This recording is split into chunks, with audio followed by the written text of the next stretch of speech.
Está começando o nosso 12º encontro dessa temporada aqui no Bíblia Fácil, Crenças Populares. E como a gente faz em todas as temporadas, estamos abrindo a Bíblia para conhecer a vontade de Deus. Você é muito bem-vindo, muito bem-vinda aqui nessa semana para a gente estudar um tema muito especial a respeito das características da Igreja de Deus aqui na Terra. A gente ouve por aí algumas vezes assim, não, qualquer lugar que fale de Deus serve, mas será que é assim mesmo? Será que o fato de falar o nome de Deus indica que aquela é uma igreja realmente cristã e que segue o que a Bíblia diz? A gente precisa pensar nessas coisas, né? E para pensar nisso, pela 12ª semana estamos juntos, sejam bem-vindos mais uma vez.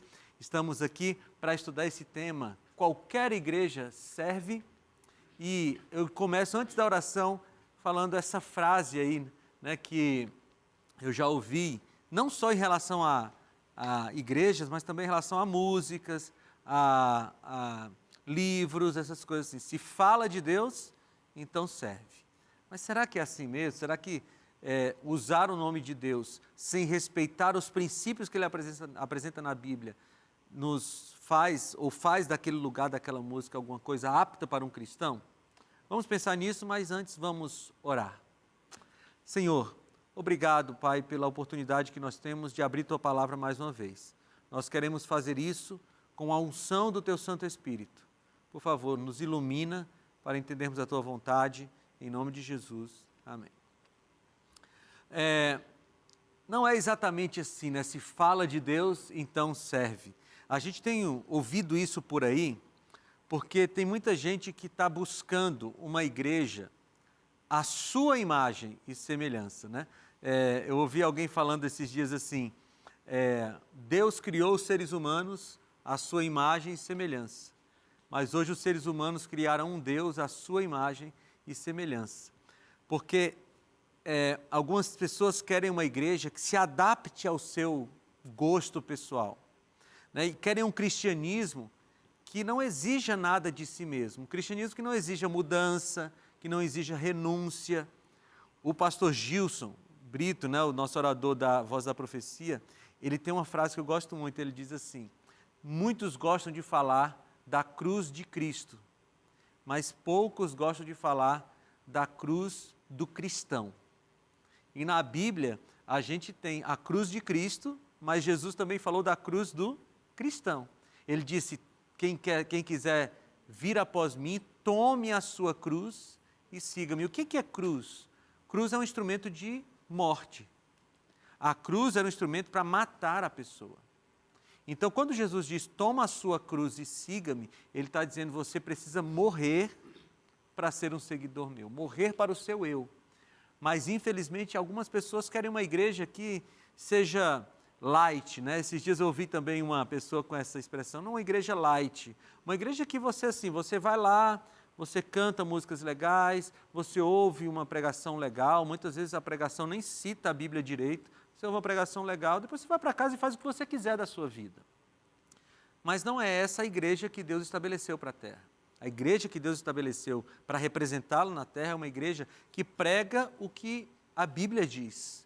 E a Bíblia, ela pede de nós muitas coisas, e não é fácil ser cristão. Eu lembro do texto de Lucas, capítulo 8, se eu não me engano, quando Jesus fala do preço do discipulado, e ele diz assim, você tem que calcular, quem é que vai construir uma torre e não calcula o preço para ver se tem recursos para terminar a obra? Ou quem vai para a guerra e não vê se o seu exército é suficiente para vencer o exército do outro? E aí ele fala isso em relação ao cristianismo, você tem que calcular o preço, porque há um preço do discipulado. E se você não estiver disposto a pagar esse preço, talvez seja melhor não entrar no cristianismo. Não é assim, agora eu vou entrar no cristianismo e vou estabelecer minhas regras. A igreja é de Deus. E se a igreja é de Deus, as regras são de Deus. Então não é qualquer, se fala de Deus, serve, tá bom? Jesus advertiu sobre a existência de movimentos religiosos falsos.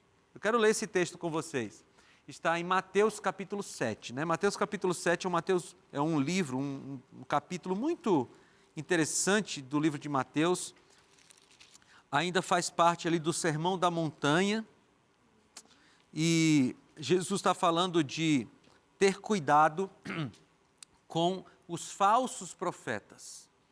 Então eu vou ler Mateus capítulo 7, do versículo 20 ao versículo 23. Diz assim: ele está falando dos falsos profetas, ele diz: assim pelos seus frutos vocês os reconhecerão.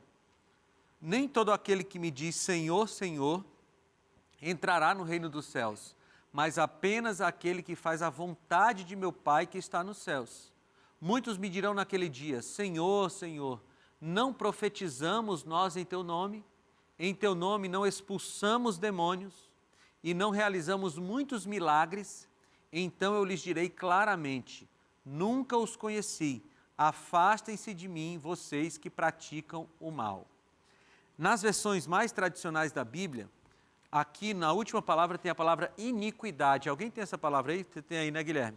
Palavra iniquidade ali também tem. Essa palavra iniquidade é a tradução da palavra grega anomia.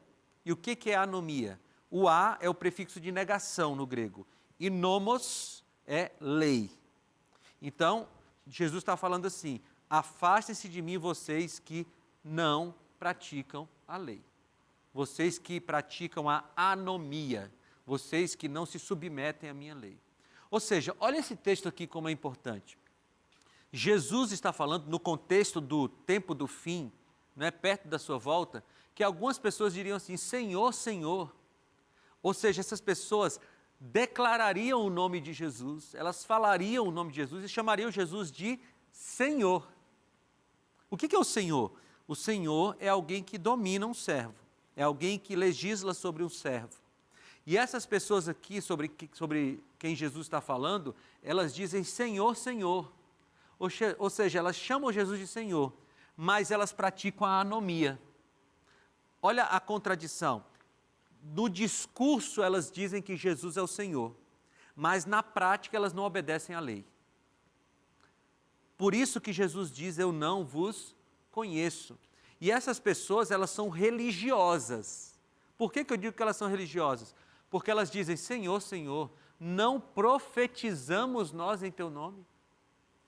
A palavra profetizar, ela pode ter mais de um sentido, né? Profetizar, de anunciar uma profecia, de tempo no futuro, ou profetizar no sentido de falar a mensagem de Deus. O profeta, ele também é aquele que anuncia a mensagem de Deus. Nesse sentido, eu estou sendo um profeta agora porque eu estou anunciando a palavra de Deus. E essas pessoas eram pessoas que anunciavam a palavra de Deus, que estavam com a Bíblia na mão. Mas Jesus diz assim: afaste-se de mim porque eu nunca conheci vocês que praticavam a anomia. Ou seja, Jesus está falando que no tempo do fim, existiriam pessoas que usariam o nome dele, que falariam supostamente da palavra dele, mas que não tinham nada a ver com ele. Por quê? Porque não se submetiam de verdade à lei de Deus. Esse foi o que Jesus falou. Então, isso é uma coisa que a gente precisa avaliar quando nós estamos escolhendo um movimento religioso para participar. Você de casa, o movimento religioso do qual você participa, ou do qual você quer participar, ele é daqueles que falam a palavra de Deus, mas não segue a palavra de Deus, que anunciam o nome de Jesus, mas não se submete àquilo que Jesus fala na sua palavra, pratica a anomia, ou seja, rejeita a lei de Deus. Então, tem que ter cuidado, porque pode ser que você esteja participando de um movimento que se encaixa nessas palavras de Jesus. Chama de Senhor, Senhor, mas não conhece a Jesus. Por isso, nós precisamos identificar as características bíblicas de uma igreja verdadeira, de uma igreja que vale a pena frequentar. Porque hoje a gente tem igreja em todas as esquinas do país, né? Onde você for, você encontra uma igreja, um grupo religioso, mas qual é aquele que realmente representa a Jesus? Vamos lá. Primeiro a gente vai discutir o que é igreja. A palavra igreja vem do grego eclesia, que quer dizer chamados para fora, ou convocação. E a gente pode entender aqui pelo menos dois sentidos. O primeiro sentido é chamado para fora do mundo. A igreja é uma convocação, como diz a igreja, como diz a palavra, uma convocação para pessoas que não querem participar do mundo, no sentido de uma cultura que não é cristã, não querem participar do mundo e são chamados para fora do mundo, eclesia. Então, essa reunião de pessoas que querem servir a Deus, que querem sair do mundo para servir a Deus, é chamada de igreja. Então, se a igreja, ela copia o mundo, ela não pode ser chamada de eclesia. Porque a eclesia, ela está fora, ela convoca as pessoas para saírem do mundo. E amigos, a igreja cristã não precisa copiar o mundo para ganhar o mundo. Até porque, se o mundo olha para a igreja e vê a mesma coisa, por que as pessoas vão sair do mundo para ir para a igreja se é a mesma coisa? A igreja precisa oferecer algum tipo de diferencial espiritual. As pessoas precisam olhar para o mundo e ver um caos, desesperança, violência, falta de amor, e olhar para a igreja e ver o contrário. Aí elas vão dizer, eu quero sair daqui e eu quero ir para o mundo. Ou eu quero ir para a igreja, eu quero sair do mundo e ir para a igreja porque lá está diferente. Então a igreja é um povo que foi chamado para fora, foi convocado por Deus para se congregar em torno da palavra de Deus. A primeira ocorrência da palavra igreja que nós temos está aqui em Mateus 16, 18. Você pode abrir sua Bíblia lá? Mateus 16, 18. A palavra é eclesia, não é? Que aqui é traduzida como igreja. Mateus 16, 18. Eu vou ler aqui na tela para você que está de casa, mas confira na Bíblia se eu estou lendo o texto certo. Mateus 16, 18, diz assim, E eu lhe digo, Jesus está falando, né? E eu lhe digo que você é Pedro, e sobre esta pedra edificarei a minha igreja, e as portas do Hades ou do inferno não poderão vencê-las. Esse texto aqui é muito usado pela Igreja Católica para dizer que Pedro foi o primeiro Papa, não é? Porque Jesus teria dito, segundo eles, que Pedro seria a pedra sobre a qual seria edificada a igreja. Mas não é isso que Jesus está dizendo. Ele usa aqui um jogo de palavras, que no grego é assim, olha, você é Pedro. Pedro, o significado da palavra Pedro é pedregulho, pedrinha, pedra pequena, né? E sobre esta pedra eu edificarei a minha igreja. A palavra aqui não é Pedro, pedregulho, é rocha. É como se Jesus estivesse dizendo assim, olha, você é uma pedrinha, pedregulho, mas sobre esta rocha eu edificarei a minha igreja. Ele estava falando sobre ele mesmo. Então, aqui não está falando que Pedro é o primeiro Papa, de jeito nenhum. Não está falando que Pedro é quem inicia a igreja de Deus, não. Está falando que Jesus é a rocha sobre a qual a igreja será construída. E amigos, quando a gente fala que devemos construir a igreja sobre a rocha que é Jesus, nós estamos falando que o fundamento da igreja é Cristo e seus ensinos. E se o fundamento da igreja não for Cristo e seus ensinos, então não tem por que estar nessa igreja. Porque, vejam, pensem comigo, a gente vai para uma igreja porque a gente quer se aproximar de Jesus para servi-lo e ganhar a salvação de Jesus, né? Não é a igreja que salva, é Jesus que salva. A igreja nos ajuda a nos aproximar de Jesus, reúne aqueles que se aproximaram de Jesus. Agora imagina você ir para uma igreja e você vai indo para a igreja e você rejeita as coisas do mundo. Você vai para uma igreja que não vai te apresentar o Jesus da Bíblia, aí você não alcança a salvação naquela igreja e ainda perde os prazeres do mundo. E você não ganhou nenhuma coisa nem outra. Só vale a pena frequentar uma igreja que esteja alicerçada sobre a rocha, que é Jesus. Falando nisso, falando sobre Jesus e a sua palavra, eu quero mais uma semana, toda semana a gente faz isso, né? Porque a gente está interessado que você tenha esse guia de estudo da Bíblia. Eu quero oferecer para você o guia de estudo da Bíblia, À Procura da Verdade. Eu escrevi esse manual, esse guia de estudos, para que você possa ter acesso a um roteiro de estudo da Bíblia. Ok? Você não vai estudar esse guia de estudos, você vai estudar a Bíblia através desse guia de estudos. E ele tem 16 lições, 15 lições para que você se aprofunde em alguns temas, como a morte, o que acontece com a pessoa quando morre, né? A existência de Deus é o primeiro capítulo, né? Por que a gente pode crer que Deus existe? Ou o que acontece quando alguém peca? Tem perdão, tem salvação? As respostas você vai encontrar na Bíblia, ajudado por esse guia de estudos. Então é só você ligar para a gente agora, 0 operadora 12 21 27 31 21. 0 operadora 12 21 27 31 21. Você liga e nossa equipe vai fazer o seu cadastro. Ou você pode entrar agora no site novotempo.com/escola bíblica. novotempo.com/escola bíblica. Ou, se for mais fácil para você, manda uma mensagem para esse WhatsApp e nós vamos te ajudar a fazer o seu cadastro, tá bom? E nesse mês de novembro, nós temos um motivo muito especial de gratidão e de ação também, porque é o mês de doação do Anjos da Esperança. E você sabe que a Novo Tempo, a rede Novo Tempo de comunicação, é mantida pelos Anjos da Esperança.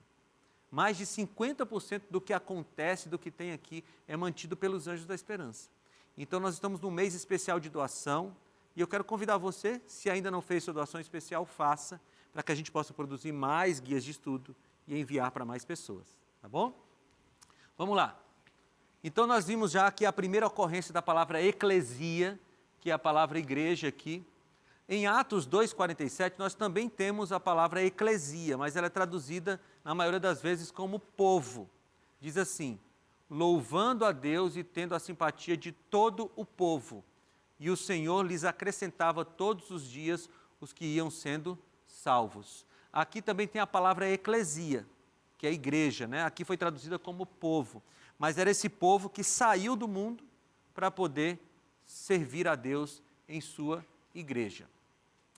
Aí você me faz a pergunta, a gente estava hoje conversando sobre isso, né? E os cristãos desigrejados? Já ouviram falar dessa expressão? Cristãos desigrejados são aqueles que dizem assim: eu sou cristão, mas eu não quero nada com a igreja. Né? Eu já vi alguém dizendo assim, eu li num livro, acho que era o título do livro: amo a Jesus, mas não quero nada com a sua igreja.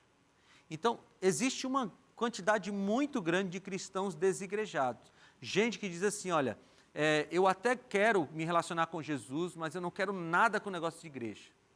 E alguns deles dizem assim: pastor, não vou para a igreja, ou se justificando, né? Não vou para a igreja porque lá está cheio de gente ruim. É verdade, mas sempre cabe mais um, né?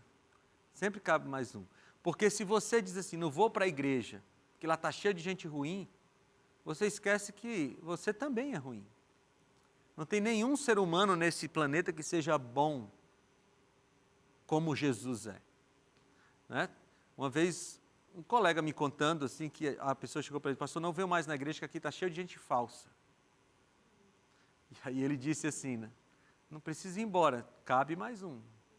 Porque é assim que nós somos. Se a gente for falar da igreja como tendo que ser perfeita para a gente frequentar, a gente esquece que se a igreja for perfeita e a gente for para lá, a gente acabou de tornar a igreja imperfeita, porque todos nós somos imperfeitos, né?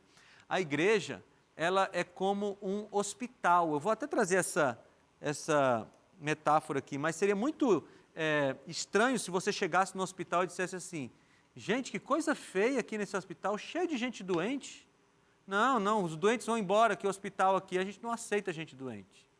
Seria estranho. É a mesma coisa você chegar na igreja e dizer assim: puxa vida, que tanto pecador nessa igreja, gente falsa, mentirosa. Não vou ficar nessa igreja. Calma, é lá que eles têm que estar, porque lá eles vão encontrar Jesus e Jesus vai transformando. Então essa história de cristão desigrejado é muito complicado. Veja, eu quero ler uma estatística aqui, que eu li numa revista que eu assinava, que era a revista Cristianismo Hoje. Diz assim, uma estatística do IBGE indica que existem 4 milhões de pessoas no Brasil que se declaram evangélicas, mas não frequentam nenhuma igreja. Né? Evangélicas, mas não frequentam nenhuma igreja. São os tais dos cristãos desigrejados. Muito bem, qual é o conselho de Paulo sobre esse assunto da igreja? Vamos ver lá, Hebreus, capítulo 10, versículo 25. Hebreus 10, 25. Paulo falando sobre esse assunto da frequência à igreja, ele diz uma coisa muito interessante. Hebreus 10, 25. O conselho dele é o seguinte: não deixemos de reunir-nos como igreja, segundo o costume de alguns, mas encorajemo-nos uns aos outros, ainda mais quando vocês veem que o tempo que se aproxima o dia. O livro de Hebreus é, na verdade, uma homilia, né? Uma pregação de Paulo. Ele estava falando e alguém foi escrevendo o que ele falou.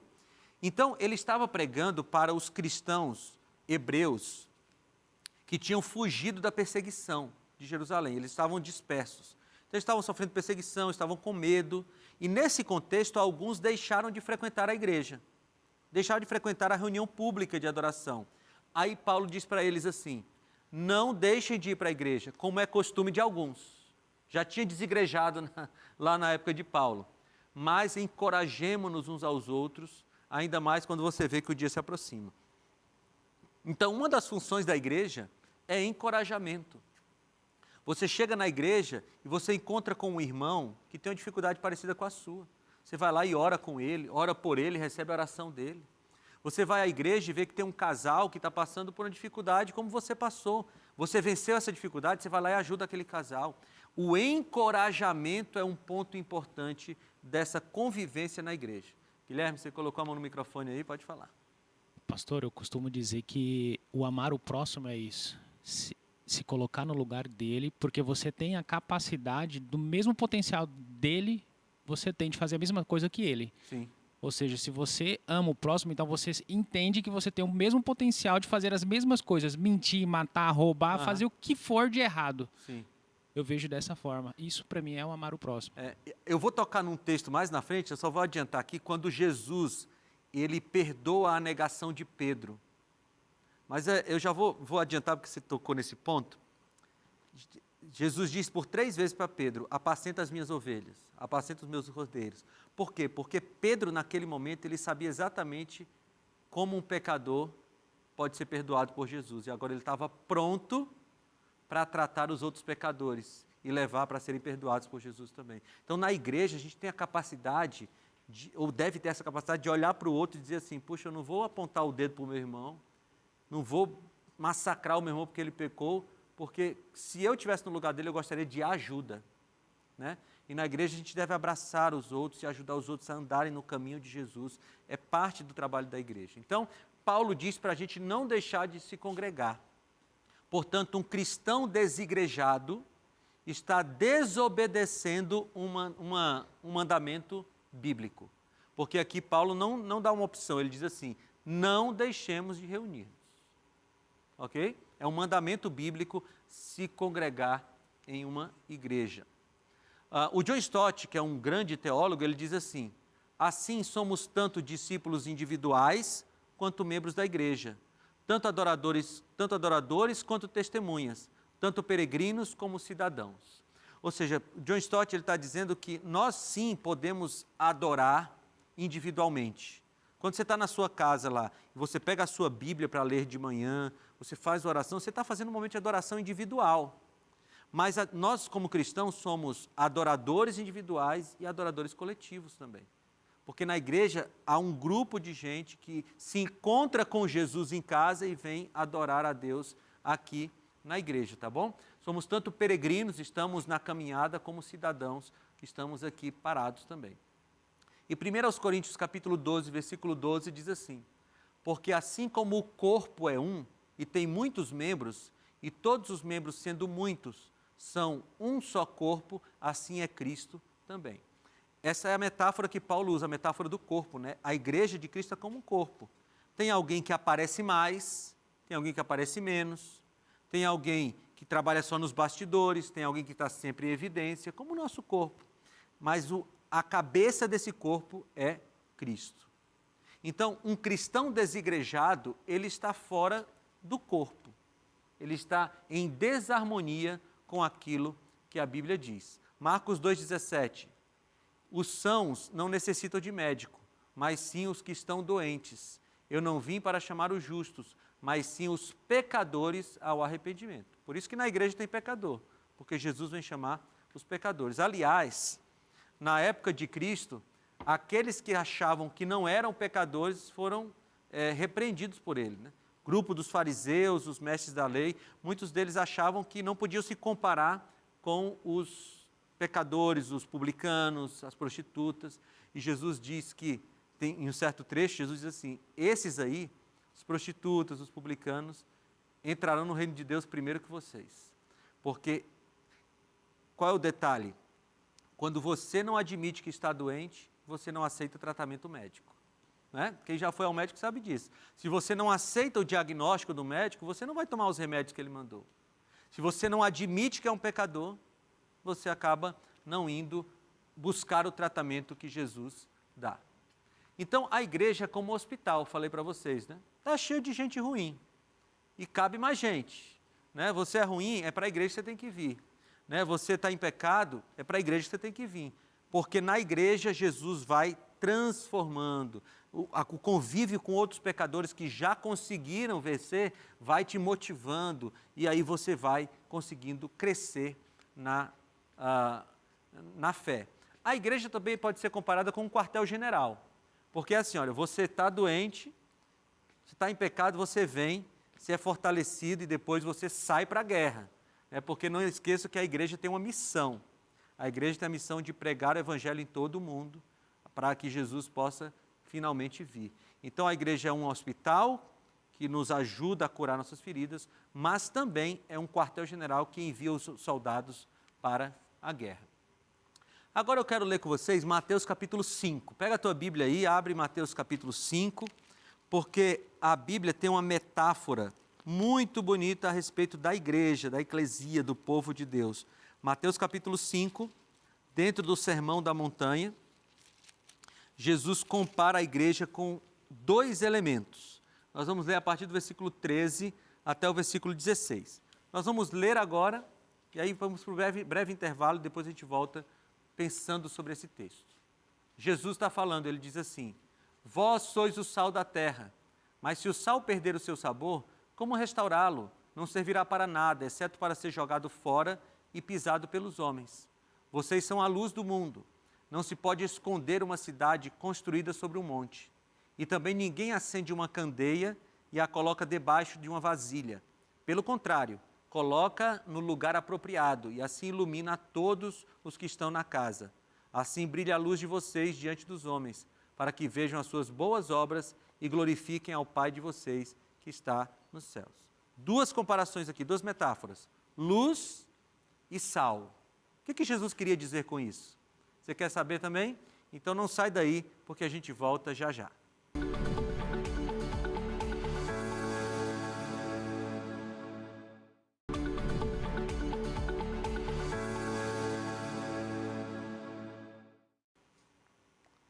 Estamos de volta com o seu Bíblia Fácil, nesse encontro no qual estamos tratando a respeito da igreja. E aqui nesse guia de estudos tem um capítulo sobre a igreja, as características da igreja de Deus aqui nesse planeta. Então você pode ter esse material aqui para te ajudar a estudar a Bíblia sem custo algum.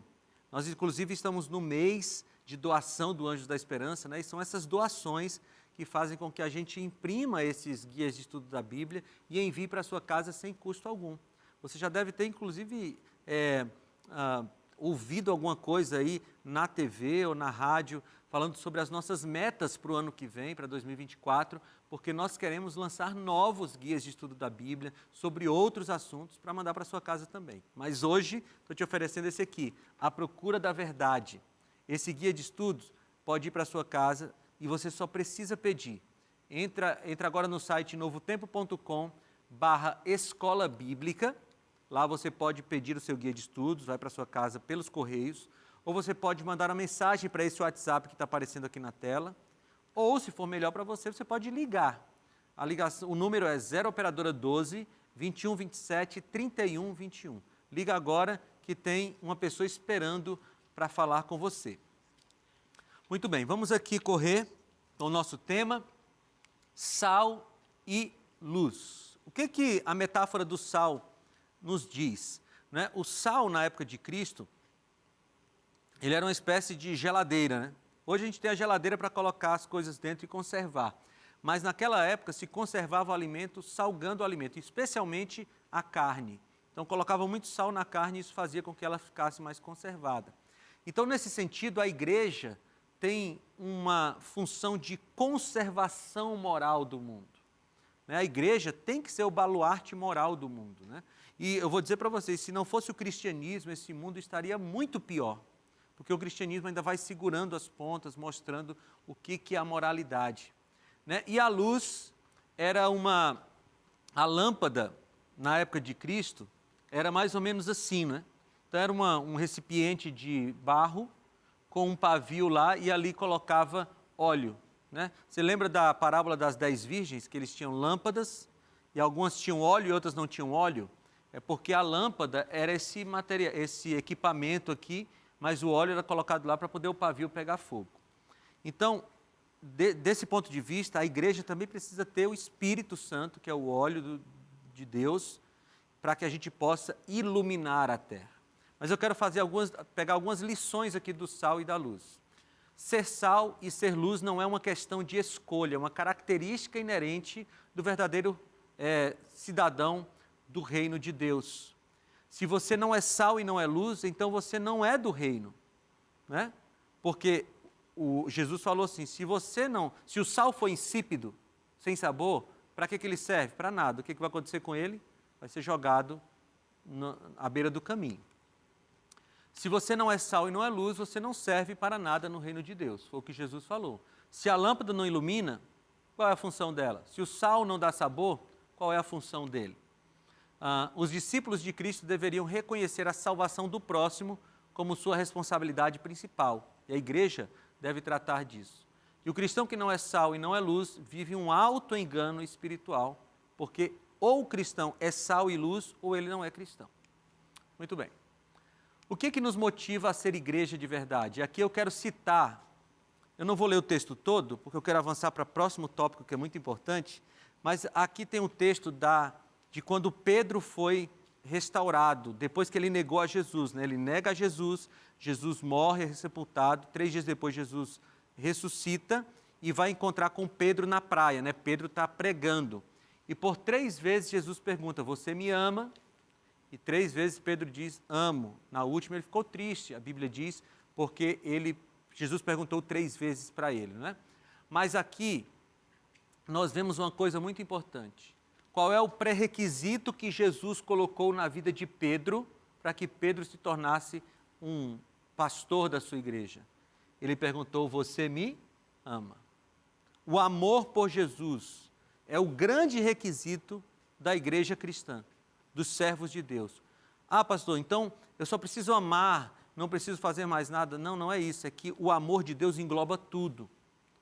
Por isso que Jesus falou em João 14,15, se você me ama, você guarda os meus mandamentos. Então, amar a Jesus é o que tem de mais essencial, porque disso derivam todas as outras coisas que são necessárias do cristianismo. Agora vamos lá, vamos para algumas características da igreja de Deus. Pega a tua Bíblia aí e vamos movimentar a Bíblia. Primeiro, como a igreja deve considerar a Bíblia? Você de casa aí, vai avaliando a igreja que você frequenta, ou o movimento que você está conhecendo, veja se tem essas características que a Bíblia apresenta. Como a igreja deve considerar a Bíblia? Efésios 2, 19 e 20, palavras do apóstolo Paulo.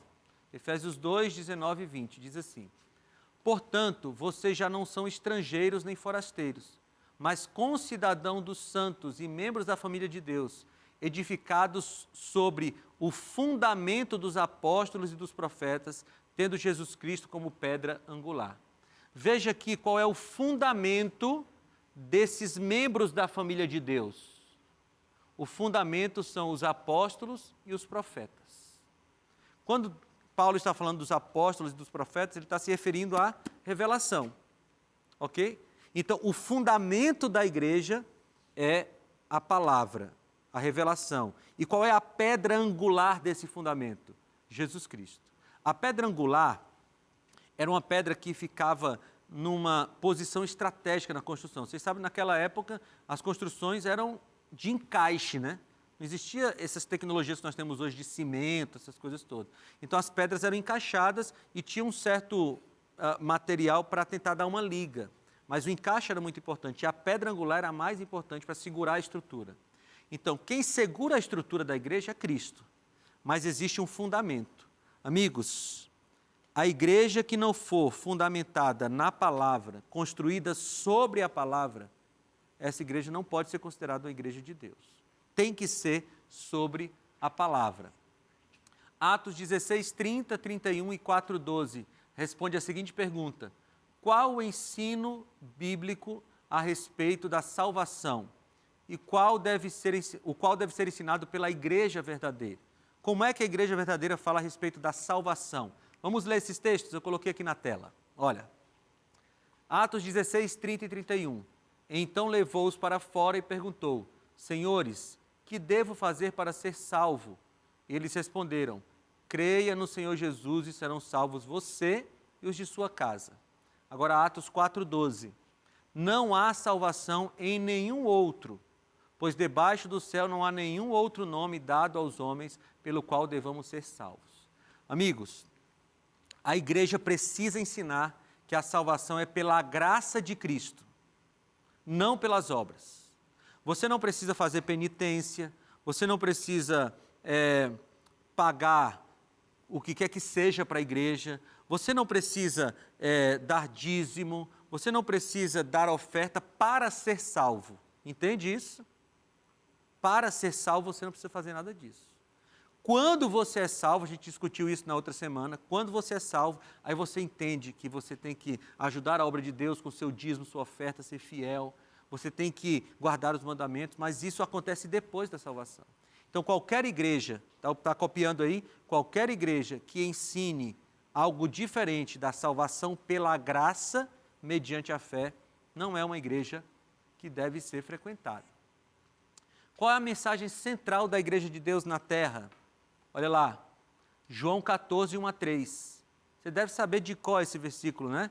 Não se turbe o vosso coração, credes em Deus, credes também em mim. Na casa de meu pai há muitas moradas. Se assim não fosse, eu vou-lhe teria dito. Eu vou ler aqui na tela, na Nova Versão Internacional, diz assim: não se perturbe o coração de vocês. Creiam em Deus, creiam também em mim. Na casa de meu pai há muitos aposentos. Se não fosse assim, eu lhes teria dito: vou preparar-lhes lugar. E se eu for e lhes preparar lugar, voltarei e os levarei para mim, para que vocês estejam onde eu estiver. Você sabe que existem mais de 2.000 promessas sobre a volta de Jesus na Bíblia. Bem, uma igreja cristã que não tem uma ênfase na volta de Jesus, não há sentido de existir. Porque para que Deus estabeleceu sua igreja na terra? Para anunciar a sua segunda vinda. E se não anuncia a sua segunda vinda, está fazendo o quê? Porque a igreja não é para preparar um povo para ficar na terra. Igreja é preparar um povo para a volta de Jesus, para a gente voltar para o Éden. Então a igreja precisa ter um foco na volta de Jesus.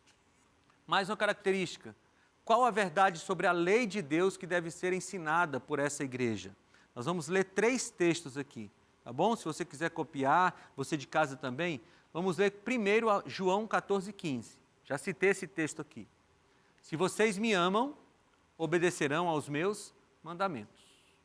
Então, não dá para admitir uma igreja que diz que é cristã e que não fala sobre os mandamentos de Jesus, sobre os mandamentos de Deus, os 10 mandamentos. Eu até lembro de Tiago capítulo 2, quando ele diz assim: se você transgredir um mandamento, você é culpado de todos. Na matemática de Deus, quanto é 10 menos 1? 0. Porque Tiago diz: se você guarda todos os mandamentos, mas transgride um, você é culpado de todos. Tiago capítulo 2, versículo 10. Vamos ver se é isso mesmo? Vamos ver, esse texto é importante. Tiago capítulo 2, versículo 10, é isso mesmo. Tiago 2:10. Você quer abrir aí? Em casa você quer abrir também? Tiago capítulo 2, versículo 10, diz assim: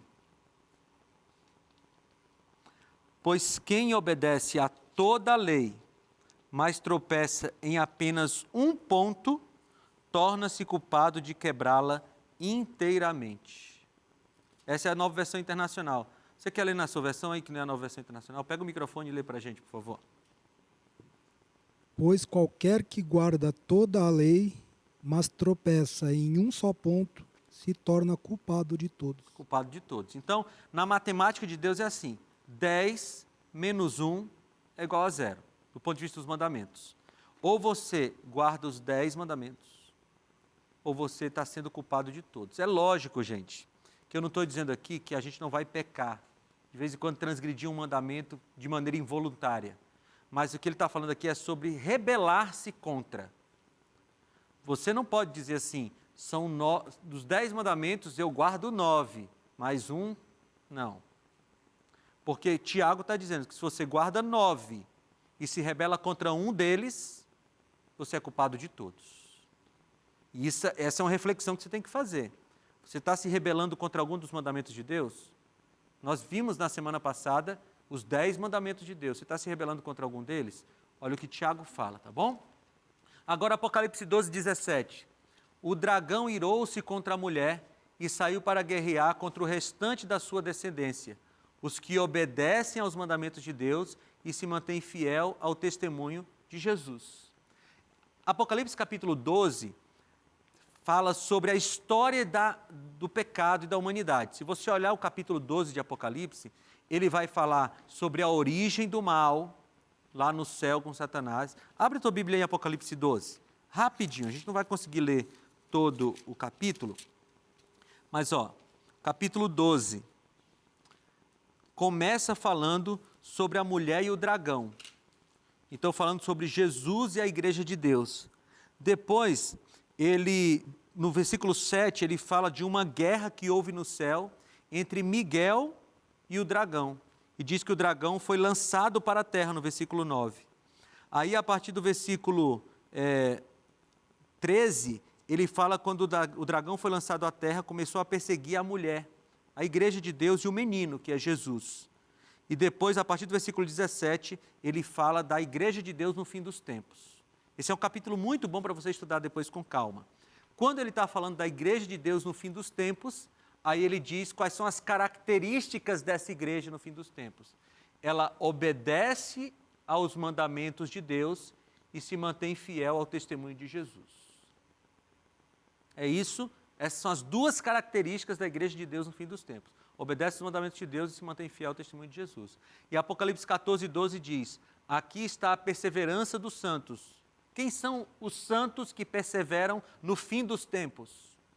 Os que obedecem aos mandamentos de Deus e permanecem fiéis a Jesus. A gente poderia encerrar o programa aqui, porque aqui estão duas características que resumem tudo o que a igreja de Deus na terra deve ter como característica. 2 vezes o Apocalipse fala, guarda os mandamentos de Deus e tenha fé em Jesus. Ou seja, crê que Jesus é nosso Salvador e crê que os mandamentos estão em vigor. Amigos, eu queria que você de casa percebesse que eu não estou dando a minha opinião. Aliás, no Bíblia Fácil, a minha opinião não importa. Porque aqui a gente está falando do reino de Deus, está falando da Bíblia, e no reino de Deus o que importa é a opinião de Deus. Eu só estou reproduzindo o que a Bíblia diz. 2 características da igreja de Deus no fim dos tempos. Guarda os mandamentos e tem o testemunho de Jesus, ou permanece fiel a Jesus. Muito bem, e a igreja de Deus na terra tem uma característica especial. Qual é? Vamos lá, a gente ainda está em Apocalipse, tá certo? 12, 17 e 19, 10. O dragão irou-se contra a mulher e saiu para guerrear contra o restante da sua descendência.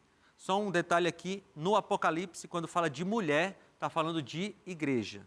Tem 2 mulheres no Apocalipse, uma igreja verdadeira e a igreja prostituída, né? De Apocalipse capítulo 17. Então, irou-se o dragão, que é Satanás, contra a mulher e saiu para guerrear contra o restante da sua descendência, os que obedecem aos mandamentos de Deus e se mantêm fiéis ao testemunho de Jesus. De novo aparecem essas 2 características. Aí Apocalipse 19, 10. Então caí a seus pés para adorá-lo, mas ele me disse, não faça isso, sou servo como você e como seus irmãos que mantêm fiéis ao testemunho de Jesus. Adore a Deus. O testemunho de Jesus é o espírito de profecia. Então, a igreja de Deus, no fim dos tempos, teria a manifestação do espírito de profecia. O dom profético seria uma característica da igreja de Deus no fim dos tempos. E como deve ser o ensino da igreja sobre o quarto mandamento? A gente já estudou aqui um episódio todo sobre o quarto mandamento. Mas a igreja de Deus na terra precisa falar que o quarto mandamento ainda é válido. E aí eu lembro que a gente estava falando de Tiago, capítulo 2, versículo 10. A gente não pode escolher 9 dos 10 mandamentos. Não dá para mutilar os mandamentos. Não, vamos ficar com 2, vamos ficar com 9. Mas esse aqui não mais. A igreja de Deus precisa dizer, como Isaías 58, 13, se você vigiar seus pés para não profanar o sábado e para não fazer o que bem quiser em seu santo dia, se você chamar delícia o sábado e honroso o santo dia do Senhor e se honrá-lo, deixando de seguir seu próprio caminho e de fazer o bem que quiser e de falar futilidades, ele continua dizendo, então você cavalgará nos altos da terra e o Senhor te sustentará. Ezequiel 20, 12 e 20, também lhes dei os meus sábados como um sinal entre nós, para que soubesse que eu sou o Senhor, que eu, o Senhor, fiz deles um povo santo. Santifiquem os meus sábados, para que eles sejam um sinal entre nós. Então vocês saberão que eu sou o Senhor, o seu Deus. E aí vem o quarto mandamento, que a gente já leu várias vezes aqui. Lembra-te do dia de sábado para o santificar. A igreja deve ser um movimento organizado e mundial. Olha o que diz Mateus 24, 14. E o evangelho do reino será pregado em todo o mundo, para testemunho a todas as nações, então virá o fim. E Apocalipse 14, 6 diz que João viu um outro anjo que voava pelo meio do céu e tinha o evangelho eterno para proclamar aos que habitam na terra, a toda nação, tribo, língua e povo. Então é um movimento organizado e mundial. Por que organizado? Para que pregue o evangelho. E mundial para que atinja todo o mundo. E deve ensinar também os princípios de saúde, que nós já vimos aqui, não é? Então a igreja de Deus, como resumo, ela é fiel à palavra. E amigos, nós precisamos escolher fazer parte ou não do corpo de Cristo. E a gente tem diversas opções, muitas opções. Mas só vale a pena a gente frequentar uma igreja que siga toda a palavra de Deus. Não é parte dela. Não é o que é mais conveniente. Não é o que é melhor para esse mundo. Não é o que eu acho que tem que ser. É o que a Bíblia diz.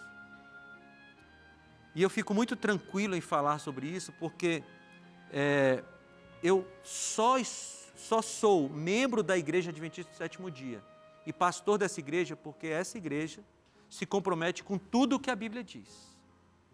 E no dia que se essa igreja um dia começar a negar alguma parte da Bíblia, eu serei o primeiro a sair. Porque eu não tenho compromisso com placa de igreja, eu tenho compromisso com a palavra de Deus. E você de casa? Qual é o seu compromisso? Com quem é seu compromisso? Seu compromisso é com uma denominação, com uma tradição? Seu compromisso é com a tradição da sua família? Seu compromisso é com um ganho que você tem? Ou seu compromisso é com a palavra de Deus? O meu convite para você hoje é: ore a Deus e se comprometa com a Bíblia e frequente um grupo religioso, uma igreja que tenha compromisso com a Bíblia. Porque se não for assim, não vale a pena. Aliás, se não for assim, você nem estará frequentando um movimento que segue para a volta de Jesus.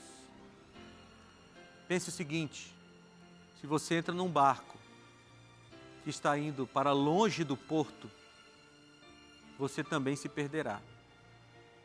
Por isso eu quero pedir que você ore agora. Eu fiz minha parte, não é? Minha parte é te mostrar o que a Bíblia diz.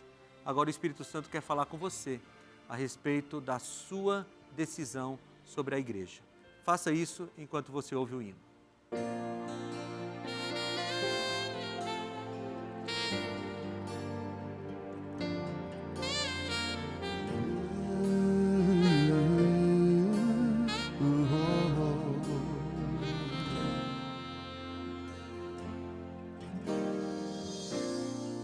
eu já tomei a decisão de me entregar a Ti.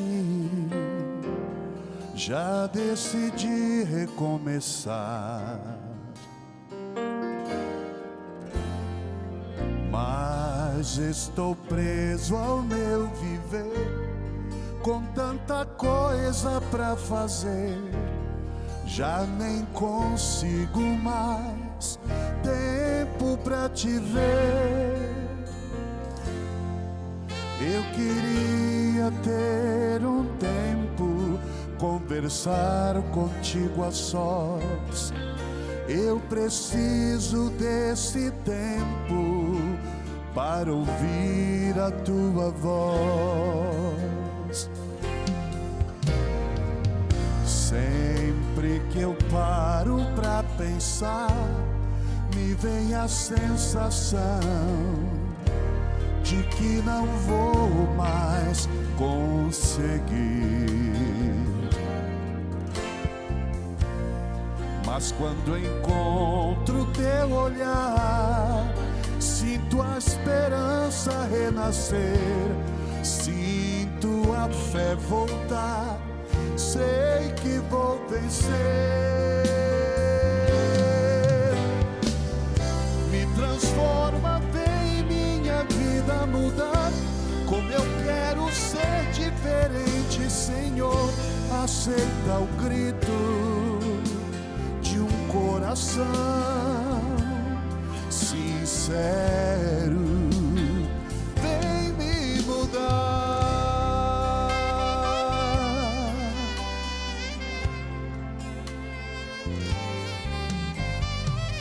Sempre que eu paro pra pensar, me vem a sensação de que não vou mais conseguir. Mas quando encontro Teu olhar, sinto a esperança renascer, sinto a fé voltar, sei que vou vencer.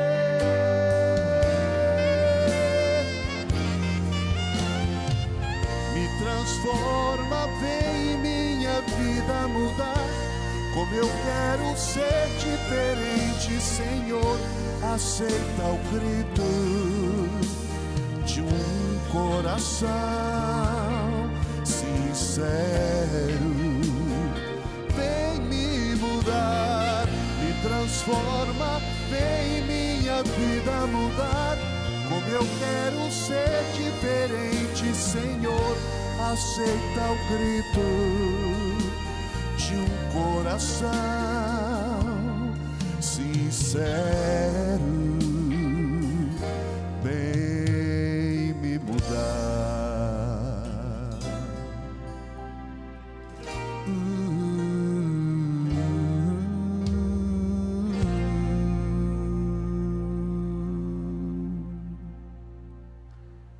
Deus está disposto a nos mudar.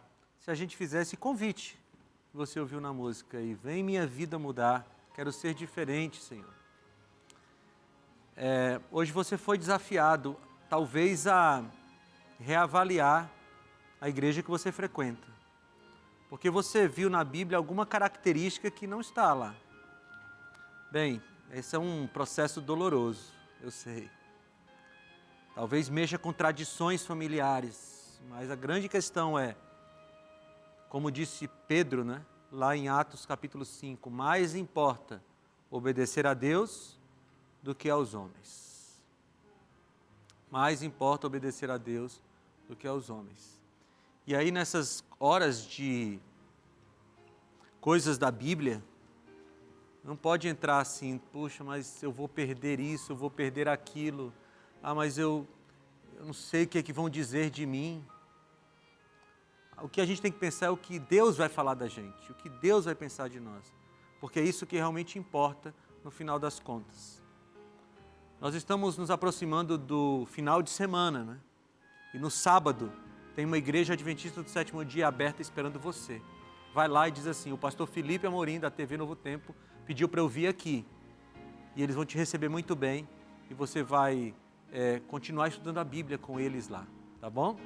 Vamos orar? Senhor, nós queremos te agradecer por todos esses esclarecimentos que o Senhor nos fez. E nós queremos nos comprometer com a Tua Palavra e com um movimento religioso, com uma igreja que esteja comprometida com toda a Tua Palavra. Senhor, talvez não seja fácil para essa pessoa que está me assistindo agora, mas contigo é possível. Então, coloco a cada um dos telespectadores em Tuas mãos, a todos nós que estamos aqui também, nos colocamos em Tuas mãos para fazer o que é certo. Em nome de Jesus, amém.